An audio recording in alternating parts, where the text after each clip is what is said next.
రెడ్డి గారు కానీ మంత్రులు కానీ ఎమ్మెల్యేలు కానీ వైసీపీ నేతలు కానీ వీళ్ళు చాలా గొప్ప వ్యక్తులండి. ఈ పాలన అంతా ఈ రాష్ట్రంలో, ఆంధ్ర రాష్ట్రంలో ఒక చిన్న గీత, ఒక పెద్ద గీత, ఇది తప్ప పాలన అంటూ ఏమీ లేదు. తెలుగు బాల శిక్షకి, పెద్ద బాల శిక్షకి భాష్యం చెప్పే విధంగా తెలుగుకి గొప్ప గొప్ప అర్థాలు ఈ రాష్ట్ర ప్రభుత్వం ఇచ్చింది. అంటే ఇప్పుడు జగన్మోహన్ రెడ్డి గారు నవరత్నాల హామీలను అమలు చేశాను నేను 99% అన్ని చిల్లుబడ్డాయి కదండి. నవరత్నాలు లేవు, నవరంధ్రాలే. ఆంధ్రప్రదేశ్లో నవరంధ్రాలు నడుస్తున్నాయి. చెప్పండి. అంటే మద్యపానం నిషేధం చేసి నేను ఎలక్షన్కి వెళ్తాను అంటే మద్యపానం నిషేధం అంటే మద్యం తాకుండా విపరీతమైన రేట్లు పెంచడం అని అనుకుంటా ఆయన దృష్టిలో. ఆయన చేస్తాను, నేను ఉన్నాను అంటే చేయనని.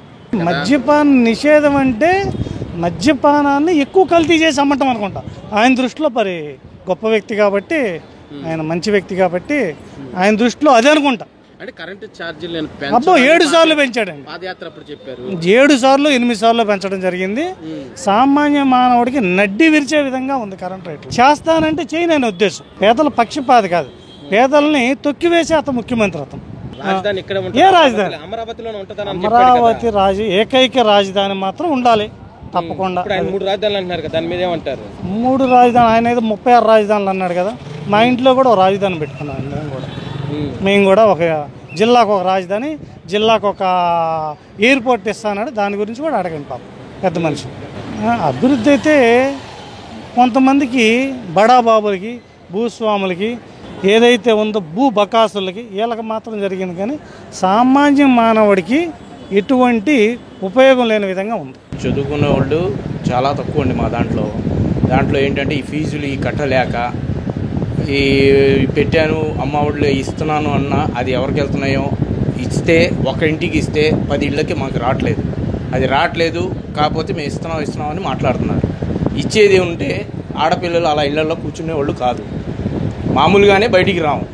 అలాంటిది మేము బయటికి వస్తున్నామంటే ఇస్తున్నానని చెప్పి పెట్టి ఇంకా ఈ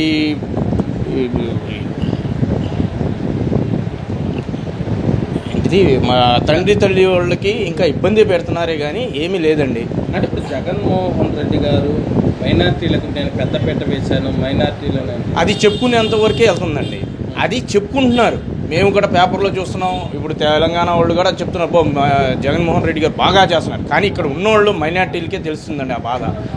డబ్బులు మేము ఇస్తున్నాం, ఎందుకు చదివించట్లేదు అని అడుగుతున్నారు. ఎవరికి ఇస్తున్నారో మాకు తెలియట్లేదు. మాకిచ్చి 2 ఆడపిల్లలు, మేమైతే బయటికి రాని పరిస్థితిలో వచ్చినా మాకు లాభం అనేది ఏం లేదు. అంటే గతంలో మీకు పనులు ఎలా ఉన్నాయి, ఇప్పుడు ఎలా సార్? మేమేం చెప్పమంటారు సార్? ఎండాకాలం అసలు నాకు ఖాళీ ఉండదండి. నేను చిన్న కంపెనీలో జాబ్ చేస్తాను. అలాంటిది వాళ్ళ ఖాళీగా నేను తిరుగుతున్నానంటే ఆలోచించండి. సంక్షేమ పథకాలు ఇస్తున్నాను అది ఎవరికి ఇస్తున్నారండి? ఎవరికి ఇస్తే ఏం లాభం? పథకాలు ఇస్తే లాభం ఏంటి సార్? మాకు పని చూపించండి. ఇన్నాళ్ళు లేనిది మీరు పథకాలు ఇస్తే బతికేస్తున్నాం కాదుగా, మాకు పని అనేది చూపించాలి. రాజధాని అన్నారు, ఏమీ రాలేదు. అది వచ్చున్నా బయట నుంచి కంపెనీలు వచ్చాయి, బాగుండేవి. మా పిల్లలకి చదువుకున్న వాళ్ళు ఉన్నారు, వాళ్ళకి జాబులు వచ్చాయి. వాళ్ళు జాబులు లేకుండా ఎంత ఇదిగా ఉన్నారంటే మెంటల్ టెన్షన్తో ఉంటున్నారు. అమ్మో బాబోయ్ కరెంటు ఛార్జీలు బాధుడే అంటారు, ఏదేదో చెప్తారు కదా. మామూలు బాధుడు లేదండి. మాకు 250 రూపాయలు అలా వచ్చేది కరెంటు బిల్లు. ఇప్పుడే కట్టొస్తున్నానండి, 1050 రూపాయలు కట్టొస్తున్నాను. ఇంకా సంపాదన లేక పథకాలు వాళ్ళు ఎప్పుడో ఇచ్చేదేంటో, ఇక్కడ మాత్రం రేట్లకు అదుపు లేకుండా పోతుందండి. చివరిగా చెప్పండి, జగన్మోహన్ రెడ్డి రాష్ట్రం అభివృద్ధి అనేది ఆయన అనుకుంటున్నాడే కానీ అభివృద్ధి అనేది మేము చెప్పాలి సార్. ఎలా ఉంది అసలు రాష్ట్ర అభివృద్ధి? అసలు అభివృద్ధి ఎక్కడుందో మీరు చెప్తే లేదా మేము చెప్పాలి. ఆయనే చెప్పుకుంటే కూర్చొని అది ఆయనకి అర్థం అవ్వాలి.